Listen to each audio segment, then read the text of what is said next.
Last two sessions, we have considered project scope and project time. In both these areas, we had a sub-process about estimation. In the first instance, it was about estimating the effort involved in doing a job, and in the second instance, it was about the time required to complete the job. So, estimation is a very important activity in all the knowledge areas, but in particular for the scope and the time management, there are certain techniques which are very useful. To begin with, just a few preliminaries, like I say, that estimation process is aimed at reliably predicting various parameters associated with making a product. They could be either the effort or the cost or the time or the quality. And the outcome of these particular processes, is known as the estimates. The estimates really form the basis of agreement between all parties concerned. For instance, there has to be an agreement between the customer and the supplier about the amount of effort involved, the time required and the cost. Similarly, there has to be an agreement between the top management and the project manager about what resource is required, when, in how much quantity and of what type. Last but not the least, even within the project, the project manager has to worry about, giving the time, effort and other requirements for each individual program, or doing a test or writing a documentation. So, you say estimation basically forms the basis of agreement between all concerned. Now, when you are doing estimation for software projects, there are several problems which are unique to software projects. The first one, of course, starts with the software itself is a unique aspect or unique particular product, which is very difficult to sort of, it's an ethereal product, then it is always one-off rather than a mass production job, because the mass production of software really is not considered as software development at all. This particular project also involves very large amount of human effort, Okay. So, the intangibility of the product, oneness of the product and large human involvement, itself makes it unique. Then we have problems with customer requirements. In most of the software development project, the customer requirements are not clear and they gradually evolve as the project progresses. This poses its own problems, in terms of estimation. And often we hear of features creep, whereby what was the amount of time, money or effort that we started with for the project, the project ends up, consuming more effort, takes longer time, and obviously also delivers more quote unquote the bulk of the product than was originally planned. We have yet another particular problem. So, we say lines of code is one way of estimating the size of the product, then the definition of lines of code itself is not unique. Different people need to look at different aspects before they can agree on what constitutes a line of code. We will look at it little later in detail. Another particular misconception is that when you are doing software development estimation, you are only talking of developing the software. No, there are so many other aspects like training, documentation, conversion of data here, which are really very different, from software development. So, these particular type of activities need to be estimated separately. Another very unique thing about the software projects is the technology, and the technology changes so fast. We have many problems. First, use of new technology. You may not have people who have had prior experience in using the technology. Second particular part of it is you may not have appropriate metrics, for doing the estimation with new technologies, and the platform itself may undergo changes while the development is still in process. Okay. So, in that particular thing, it is very difficult to estimate things. Last but not the least, you have the usual constraints like pressure of time, the development method. Sometimes the customer may want you to do the development in a particular way. The customer may want you to use particular standards, or the customer may insist that the development be done on a pre-identified platform. Okay. So, in this particular way, the software development activity is estimation for software development activity is little different than making estimates for other engineering products. Then we have other particular aspect of productivity. Once you know how much effort or how much of work is to be done, you need to convert it into the effort, and for that you need to have some kind of metrics about productivity. But here again we have problems. There are some aspects which are product related. We will see these in more details later on. There are some productivity aspects which are machine and the platform and the environment related. There are yet others which are people related. In a simply put, you may or may not get the most experienced or trainee kind of people for your doing the job, and similarly the people may or may not have a prior exposure to the technology, or may not be wanting to work on a project, so on and so forth.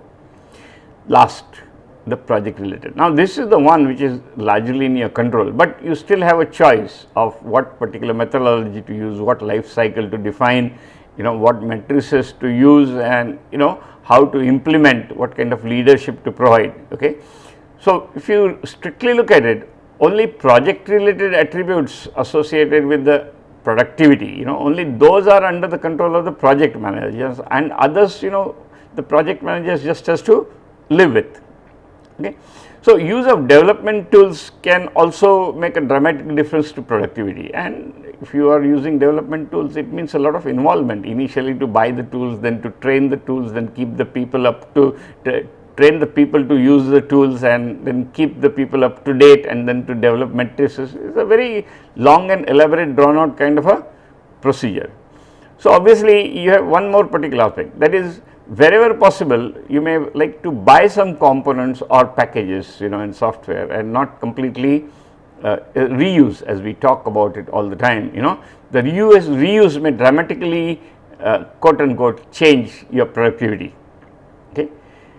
Now, in software development you must also realize there is a development productivity and there is a product related or a system productivity.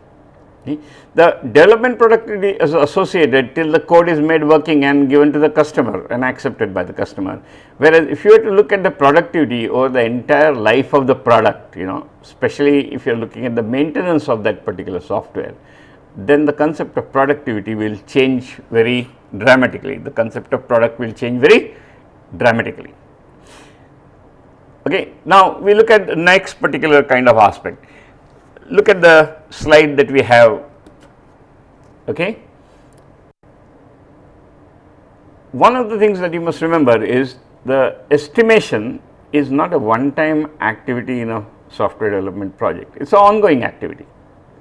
Estimation is not a one time activity, it is an ongoing activity. Okay. It is done during each particular phase of the project. Okay. Estimates are done using different techniques for different objectives, and they may be done by more than one person depending on the seriousness or the importance of the accuracy of the estimate. Take a simple analogy. If a father was to estimate the expenditure for his son's 4 years of engineering education, he will make an estimate for the 4 years, and after the first year he makes another estimate for the remaining 3 years and verifies the estimate for the previous year, and goes on, and even after all the 4 years are complete, he may like to look back and see whether his estimates were well made, and maybe pass on this useful information either to his friends or colleagues, or use it for his second son's education. Okay. So, the estimation objectives, if you look at it, as the time progresses in the project, the information available for making estimates differs, and more information becomes available as the project progresses. More and more information becomes available as the project progresses. Now, this enables you to use different techniques, for making an estimation, and we often want more than one estimates, more than one approaches to doing the estimation, so that we can cross check the total effort involved in doing the project. So, this particular kind of approach is very important for you to realize that initially the variation in the estimations could be as much as about 400% on either side. Okay. And as you go closer toward the end of the project, the estimate is very accurate. Obviously, it is more like a post facto rather than an estimate kind of a situation. Okay. So, we have this situation where we are using the particular technique. So, we ask now question, how do we do estimation in a software project? So, again look at the slide. First and foremost, the prerequisite for you is to establish a life cycle for the project, Once you have established the life cycle, okay, you know the different phases in that particular project, and for each particular phase you are going to set up estimation objective. Remember, the estimation objective for all the phases is not the same. For each particular phase, the estimation objective is different. Once you have set the estimation objective, the next thing is to do is to establish the parameters which will help you in achieving the estimation objective. This includes setting up the procedures, okay, and all that kind of a thing. So, once you have identified the parameters, the measuring devices and measuring approaches and the training people for doing the measurement and all those kinds of things will have to be done. So, basically the project parameters have to be defined to an operational level, and then somebody will have to actually monitor and control whether our estimates are consistent with what we are expecting, Okay. So, in this manner the estimation has to be done on an ongoing basis. Now, we ask the next particular question, okay, how do we do this particular estimation? What are the techniques that are available for doing the estimation? Okay. And we now come to this thing. So, first we have already seen that estimation, it needs to be done for various components of a particular project. The usual thing that we follow is a divide and rule kind of approach. If you look at the slide, look at the bottom of the slide, it says that we have to have first decompositioning approaches. The decompositioning approaches help you in taking a job and breaking it down into reasonably small components, so that each component can be estimated separately if required, and you can do it as a top down approach or a bottom up approach. And in real life, obviously you take a combination of the two kind of approaches, the top down and the bottom up, to come out with the components that need to be estimated. Now, once we got these particular components, then there are several techniques defined at the top, on the slide, which tell you how this particular estimate can be done. Okay. So, let us talk about these a little bit now. First is we talk of ad hoc approaches. The ad hoc approach, as the name says, is really ad hoc, in the sense that there is no formal basis as to how this particular estimate was arrived at. Okay. But somehow they work, and especially if you have no other particular way of doing it, then ad hoc is better than not doing anything. Okay. Like I said, that ultimately the proof of the pudding is in eating, you need to win the order. Okay. So, these approaches can be used as a last resort when no other better approach is available. The biggest advantage that you have in ad hoc approaches is quick response time, and the disadvantage is the variation is very large. Okay. And it is likely that at the end of the project, there may be a lot of dissatisfaction being passed around. Now, the two distinct approaches used for ad hoc estimation are Parkinsonian approach, okay, and the price to win approach. In Parkinsonian approach, what do? You find out how much resource is available at your disposal, and deploy that entire resource, for doing the development. Okay, in the sense that if you have 200 people sitting on a bench and there is a particular project, then you say I am going to deploy all these particular 200 people and they are going to work on this particular project for a while. Okay. So, it is more in terms of your ability to deploy the resource that you do this particular kind of thing. Okay. But you always know that the Parkinson's law, that the work expands to fill the available budget and the time, and by that particular token you might end up deploying far more resource than actually is required. Okay. So, this usually leads to overestimates. The price to win approach is exactly the other way. You find out at what particular price you are likely to get the order. How you find it is your business, Sam, Dam, then the bed, use any techniques that you like. Basically find out, how much the customer is willing to spend, or when does he need the delivery of the product, or how much, the competitors are bidding, whatever, and, then make a bid so that you get the order, okay. Here the assumptions are that the project is feasible and within the target, and the contract is likely to be awarded if you bid for a particular cost, time and quality. The advantage is apparently it is easy and straightforward and does not need very expert assistance, and you know that probably in advance that you are going to get the order, okay. But this may lead to situations where you do underestimating of the resources required for doing the project, and some amount of heartburning may come at the end because bad quality product is likely to be delivered to the customer, leading to poor reputation for a long time to come. Another particular approach that you have, next one, is analogy approach. As the name suggests, you find out that if you have done one inventory project and you want to do another inventory project, you can compare the two and say, like how much will this one cost, last one costed so much, okay. So, here the projects that you are doing are similar, in a simple words, it is like Bata shoes stitching a size 6, 7, 8 or 9 shoes, and the number of stitches per size, goes on increasing in some kind of a proportion. So, you can do some, analytical calculations and say, that if size 6 shoe takes so much, then size 8 will take so much, and so on and so forth. Okay. So, what you are doing is you are relating the past projects to the proposed project. The comparison is made with one or more completed activities of similar nature, and the estimates are made based on these comparisons. While using the method, you need to be sure that the information of the previous project is accurate, because if the information regarding the previous project was bad, then obviously your estimates will also go bad, okay, and the similarities are valid and amenable to extrapolation, okay. Assumptions that were made for the previous project need to be known so that you can verify if your current assumptions are consistent with the earlier assumptions.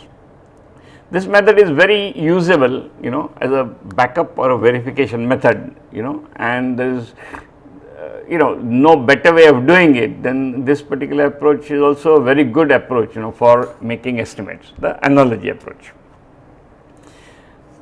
Now, when you do not have any prior data or a prior knowledge, then we resort to expert judgment in estimation.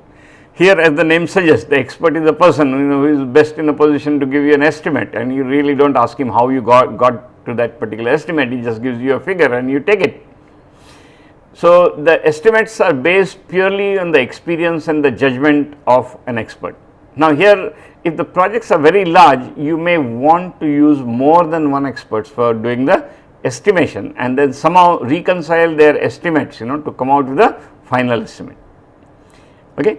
So, this particular approach is emphasizing on the expert's assessment of the situation, and the past experience. In case the project that you are proposing is similar to whatever the expert has been doing, it will work well. For instance, you want to do a horse racing betting system, anyone who has done something resembling that would be a good expert to use, for doing this particular kind of estimation. In particular, you can also use it for handling exceptional situations, or you can use it for reinforcing the estimates with other methods, or when little option is available, use this particular approach. The disadvantage is the expert's recall of capability, his ability to recall, capability to recall is likely to be in question, okay. So, this estimates may end up to be wholly subjective, okay, and may have personal biases, like political influence and so on and so forth. So, in more than one situation, you would like to use, more than one experts for doing this particular kind of a job. Now, when you have more than one experts and you want to reconcile their estimates, you have two broad approaches to doing it. One is called consultative group consensus and the other is non-consultative group consensus. So, there is a technique called Delphi, which is used for non-consultative group consensus techniques. Okay. Here what you are assuming is you have a group of people who really do not need to come together or do not need to discuss, because in case they start discussing there are likely to be other problems. There is no reason for them to sit together and work at the same time and come out and arrive at a consensus. Okay. Here every individual is free to give his own particular opinion. His opinion is shared with other experts without knowing whose opinion is that, and the coordinator ultimately sort of reconciles the estimation. Okay. So, several experts are needed. So, it is a very expensive kind of a proposition, and the advantage in this particular case being the experts may or may not be at one location, and somehow we can make do with such situation. There is a coordinator. What the coordinator done is first initially explains the task to all the experts, give them the specifications for the supposed particular task. Then each expert is supposed to do the estimates based on the information and past experience and send it to the coordinator. The coordinator then reconciles all this particular thing, summarizes. In case finds that there is a wide variation amongst these particular estimates, then the expert may be asked to give an explanation as to why why in that particular expert's opinion the estimate is very large or small, and this data is circulated. Now, looking at the estimates made by the other experts may, depending on their own past experience and the explanations given by the other estimator, each estimator may like to revise this particular own estimate, and in course of time a consensus will be arrived at, or the gap between the extreme estimates can be brought down to a reasonable or a predetermined agreed level. Now, there is another particular technique called wideband Delphi technique, which sort of goes one step ahead of Delphi.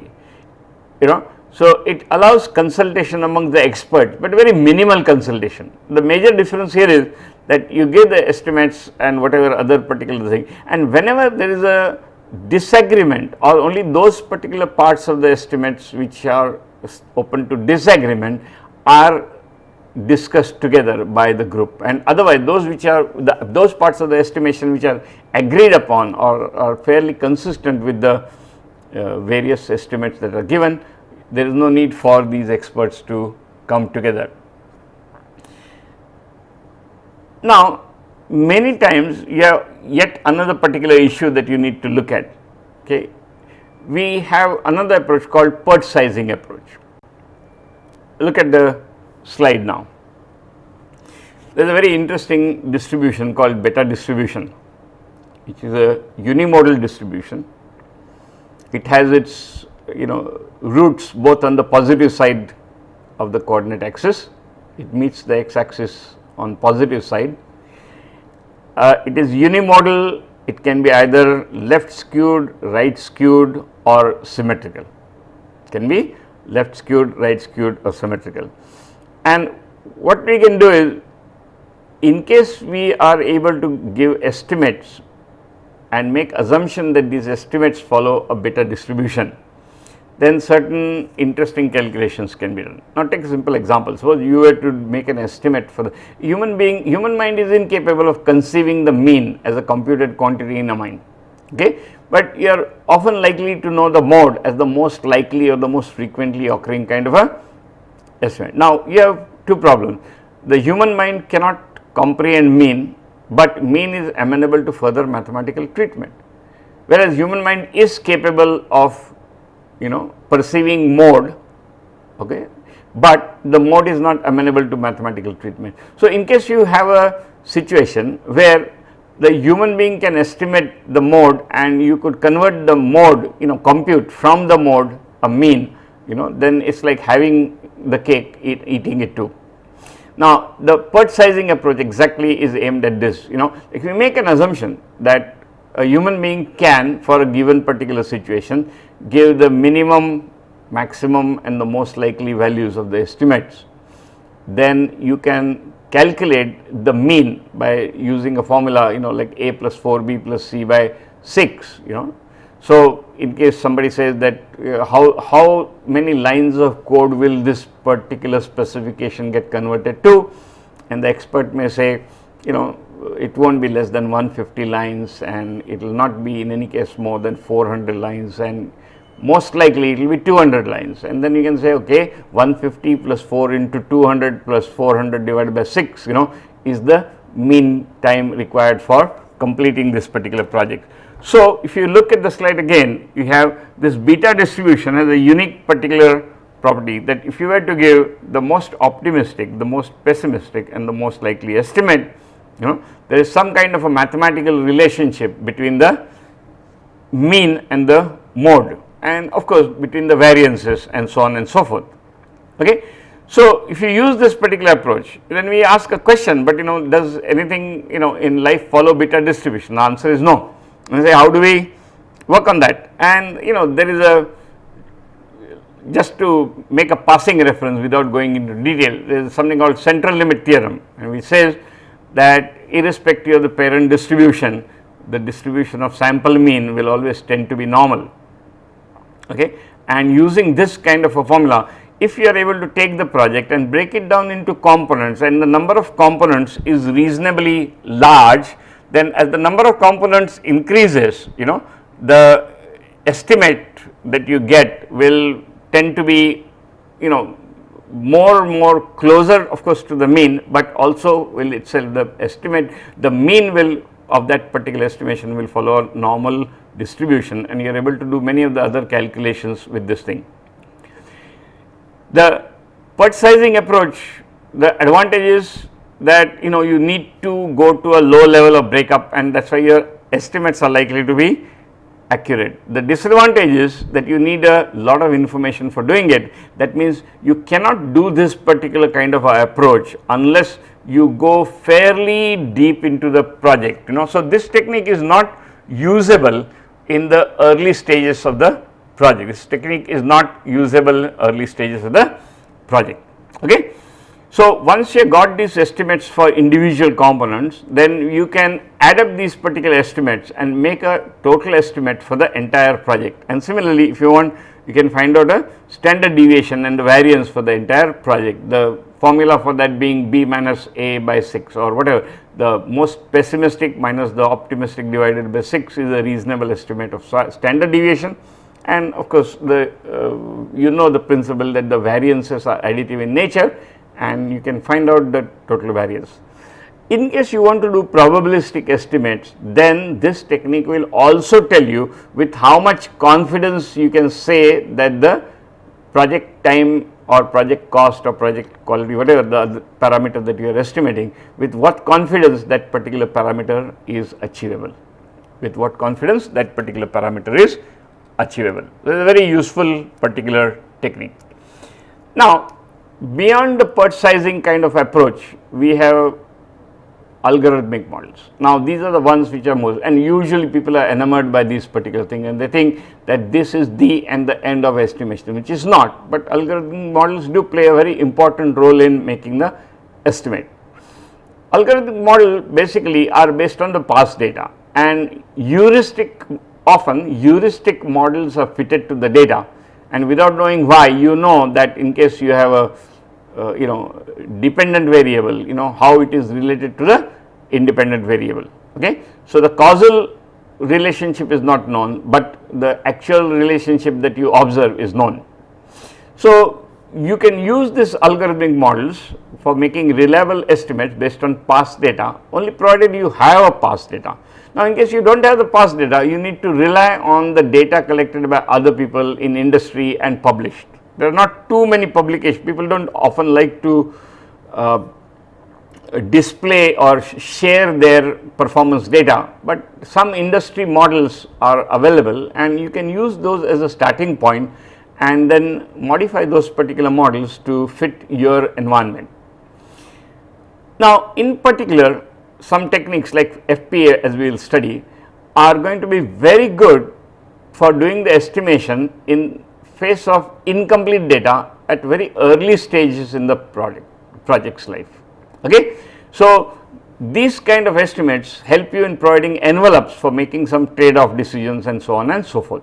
Okay. They are also useful during the subsequent stages for confirming or verifying the estimates that you may get by other alternative means. So, algorithmic models have disadvantages that some algorithmic models depend on estimates like line of code, which can't be given until you are fairly deep into the project. That means those particular models cannot be used in early stages of the project. Then in reality, the controlled experiments are very expensive, difficult, and I'd say rare. So we have to rely on the data as is where is, take it or leave it. Then parameter values are also organizational dependent, and you might find that from one extreme to another extreme, you may not get the same variations. So for instance, people working in software development department of Tata Consultancy Services and people working in software development department of Life Insurance Corporation of India may or may not have the same parameter values for doing the development or maintaining the systems. Okay. Also, you are not in a position to handle exceptional situations using this kind of a approach. This kind of approach is good when you have known situations. Suppose the technology has changed, it is very difficult for you to use the old data and use it for the proposed project. There are certain problems of this particular kind, and those particular problems can be solved otherwise by using different approaches. Let us now look at making estimation for the software development part of the software project. As I mentioned earlier, there are many other components like training, conversion and all that. For the time being, let us bypass them and look at how do you make estimates for the software development project. Now, we say whom do we make these estimates for? So, as I mentioned to you, it is a basis of agreement for all concerned. So, let us take for instance three major stakeholders: the customer, your top management of the project manager, and the team member. And what we need to do is to make estimates for all these people so that we can work closely with them. Now, the purpose and the details of estimation in all the three cases are not the same, and that obviously from that point of view they are done at a different point of estimates are done at different points of time, and information available at that point of time is different. So, obviously the techniques that we would use for doing the estimations will also vary. Now, let us look at the slide. First, look at the project manager and the customer relationship. Now, if you look a little before the project started, the customer needs a single estimate for the total amount of time and effort required for completing this particular project. That is basically is your input to bidding. Now, this aspect of project management of verifying the estimation is consistent with the marketing support that you need to provide for making the estimates. Now, what is the characteristics of this? The customer hasn't paid you anything, and the amount of data that is available with you is very little, and there is a chance that you may not get the project. So, the amount of time that you want to spend on this particular process this particular job also has to be reasonable, but the accuracy should be fairly good. So, the technique that we recommend for this particular purpose is called function point analysis. Function point analysis, as we will see ahead, is a technique which can be used at very early stages of the project, and it can work with very little data and give fairly accurate estimate. It is very easy to verify and all that. We will see that in details later. Now, the next particular job is the top management. Now, this estimation is required after you got the job, and now you are interested in this particular job being done. So, if you were to go back to our analogy of the 4 years of engineering education of a particular father, then the total estimate for the education may be 4 lakhs over the 4 years, but that does not mean the father has to make available all 4 lakhs at once on day 1, and probably he needs to make a lakh of rupees available every year. By the same particular token, though the project estimate has been made, now the top management is not going to give all the resources to the project manager on day 1. For instance, when you begin your systems analysis, the top management will give you only those resources which are required for doing the analysis, and at a later stage, they will give you the resources required for doing design, and then for coding, and then for testing, and so on and so forth. Okay. So, you need a different type of estimation which is a little more in detail, and the technique that we will study is called COCOMO, that is constructive cost model by Boehm. This function point analysis and COCOMO techniques are two well documented techniques in public domain, which can be used without any hesitation by all concerned. Now, once you got this particular resource from the top management, you have another problem, is you need to break it down into smaller components. For instance, the top management gives you 50 programmers to work for 6 months, to develop an X number of programs. This is fine, but what you really need to do is to estimate for each program, the time and the effort for completing it. As to ultimately we need to come down and say on what date should the program start, how much effort should it require to do the job, and when will the program be complete. So, the techniques that we are going to use for doing this particular kind of thing is application of well known network techniques like PERT and CPM. Now, using these particular 3 techniques, you are able to solve many of your estimation problems during the software project. Of course, there may be lots of other techniques available, which are sort of native to the users, but these are the techniques that are very well documented and available in the public domain.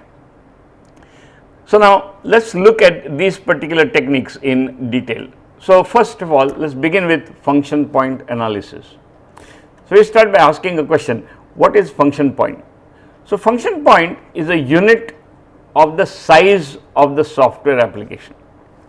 Remember, size of the application. Lines of code is another measure of the size of the application. So, function point is, it's not interchangeable, the two different measures. It's like if you are buying a shirt, you could possibly go and buy it by the collar size, or you could buy it by a chest size.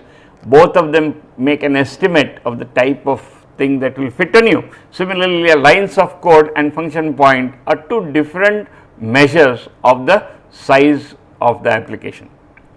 Now, function point analysis is a relative measure of the functions as delivered by the developer to the users. So, it takes into account the functions, only those functions which are seen by the users.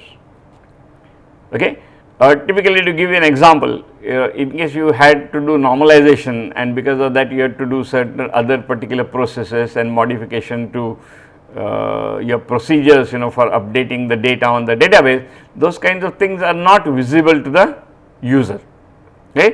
So, we say functions only as seen by the user.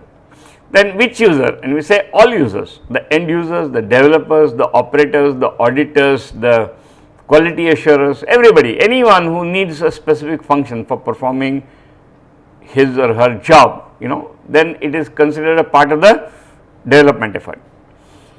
So, we say that the function points are counted around a single application boundary. The function points are counted around a single application boundary.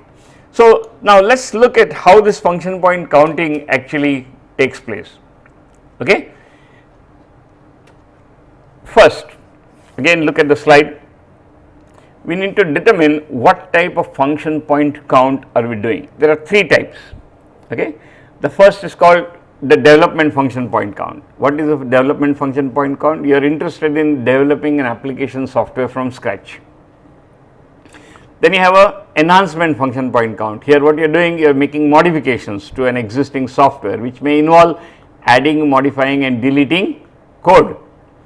And the third is you may be interested in actually estimating the amount of or what is the size of a product that already exists. Take a simple example. If two companies want to merge with each other, and they would like to valuate their assets, and they say yes, a bank which is trying to merge with another bank says that we have so many programs, and then you ask a question that how much is this asset worth, and then you will need to go and find out in some particular way as to. So, one way of doing it is to say that the software that I have is so many function points. Understand, the three applications are different. The first, you are making an estimate for what is yet to be developed. Second, you are making modification to what already exists, and in the third case you are assessing or evaluating something that already exists. So, the first of all, you need to look at the type of function point count.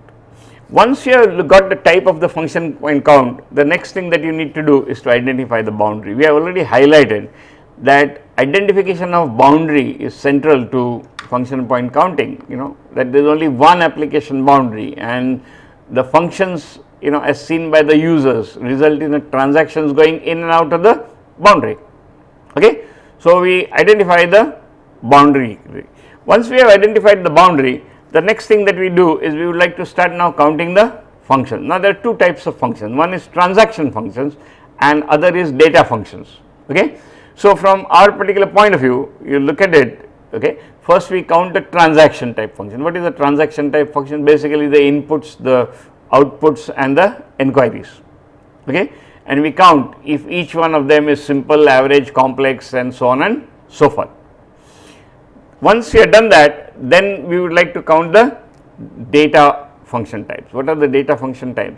Once you got the data in the transaction, once you collected the data with the transactions or using the data for transactions, this data must be kept somewhere, so this data has to be stored within the boundaries of the application. Okay. So, we count in what form is the data stored inside the application boundary, and that is what we basically say that they are data function types. These values that we get, both these particular situation, are basically what we call unadjusted function point counts after doing an appropriate sort of modification. So, each function can be classified again as a simple, average, complex, and depending on that you have a raw weight associated with each function, and when you total that up you get an unadjusted function point count. Now, you also know that from one system to another there could be differences, and some tuning up may have to be done accordingly. So, the function point counting approach provides for some adjustment factors. There are 14 adjustment factors, okay, and each of these particular factors can be sort of rated from absolutely irrelevant to most essential, and these particular adjustment factors are additive in nature. You add them up and you get a total adjustment factor, which is in the function point jargon is known as degrees of influence, okay, and the adjustment factors are known as general system characteristics. Once you got the adjustment factor, then you need to multiply the unadjusted function point by the adjustment factor to get the final function point count, or what we in normal sense called only the function point count. Okay. So, in the end you end up with a function point count for that particular system. So, this is a procedure for computing the function points. Now, let us look at this little more in detail. When you start counting the function point, again look at the slide, we have users and you have a system, and the system has a boundary, okay, and the users do three types of transactions: the inputs, the outputs and the inquiries. People often have difficulty in distinguishing between the outputs and the inquiries. We can only explain them on a little lighter side.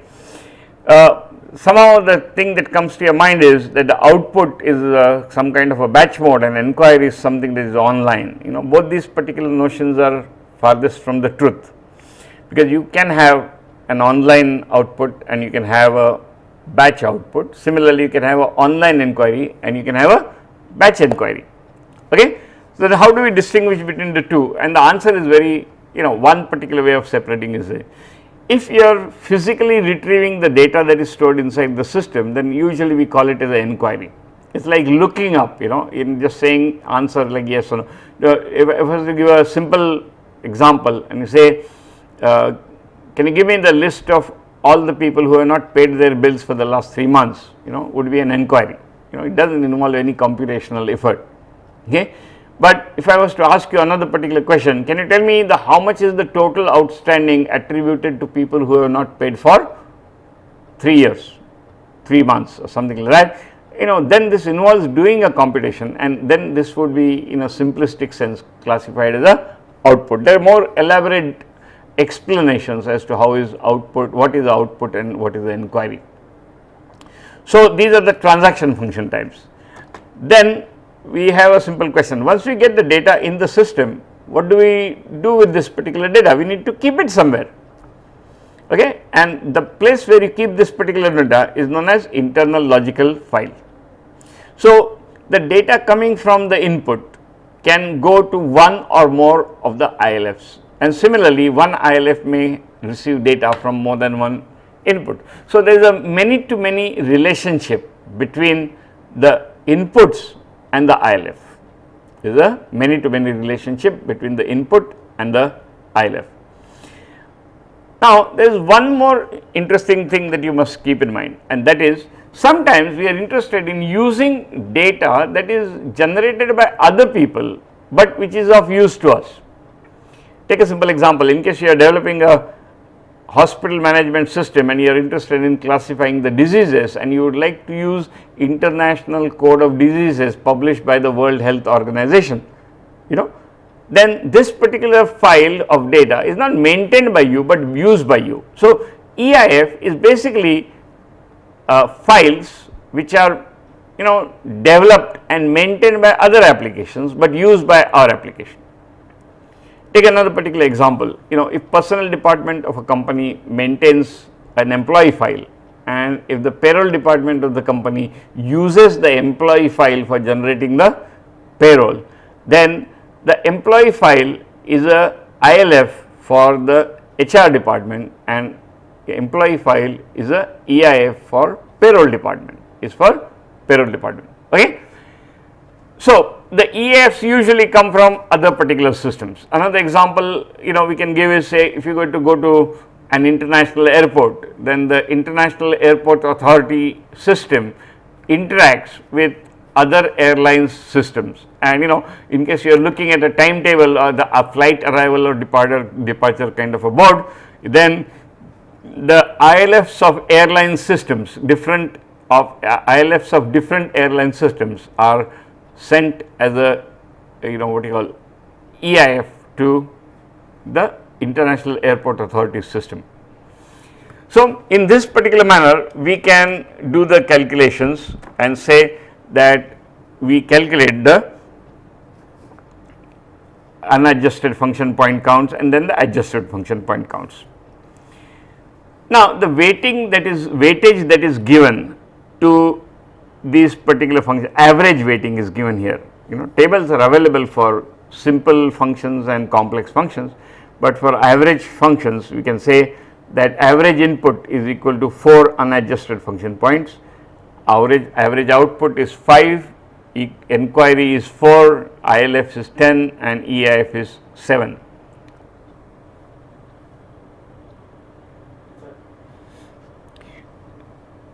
Now, if you look at this particular table, just for your information, okay, if you had a simple functions, then the data would be that a simple input is equal to 3 unadjusted function points, a simple output is 4 unadjusted function points, a simple inquiry is 3 unadjusted function points, okay, and simple ILF would be 7 and simple EIF would be 5.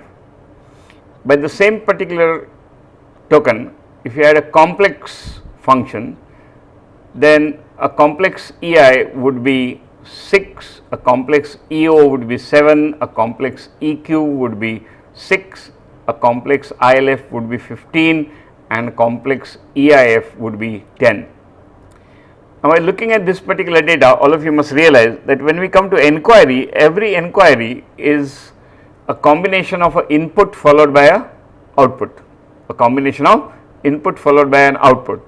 So, when you are looking at an inquiry, how do you classify an inquiry as simple, average or complex? Is basically you find out whether the input part of the inquiry is simple, average or complex, and the output part of the inquiry is simple, average or complex, and take the larger of the two, as the weightage to be given to the inquiry.